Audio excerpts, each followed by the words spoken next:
ஹே darling, self discipline சேலஞ்சோட டே 69. என்னோட early 20ஸ்லேருந்து எனக்கு நரமுடி இருக்குங்க. அதுவும் அது ரொம்ப பெரிய பிரச்சனையாக வேற இருக்கும். ஏன்னா நான் மீடியாவில் வேலை செஞ்சதுனால. இல்லைன்னா தாராளமாக நான் வெள்ளை முடியோடைய அலைவேன். அதில் எனக்கு எந்த அவமானமும் கிடையாது. நான் இயற்கையான ஹேர் கலர்ஸ், கெமிக்கல் கலர்ஸ்னு நிறைய ட்ரை பண்ணி கடைசியாக எனக்கு இயற்கையான ஹேர் கலர் தான் செட் ஆகுது அப்படின்னு புரிஞ்சுட்டேன். ஏன்னா எனக்கு கெமிக்கல் ஹேர் கலரில் நிறையாவே முடி கொட்டுது. அதுவும் முன்னாடி நெத்தியெல்லாம் ஏறிக்கிட்டே போகிற மாதிரி இருக்குது. ஸோ மருதாணி, அவரி இலை இதுதான் யூஸ் பண்ணுறேன்.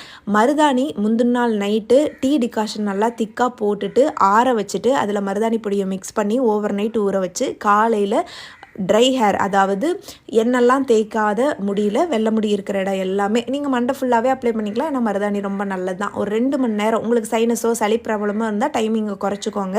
நல்லா ஊற விட்டுட்டு நல்லா வாஷ் பண்ணிக்கோங்க. அடுத்த நாள் லூக் வார்ம் வாட்டரில் அவரி பொடியை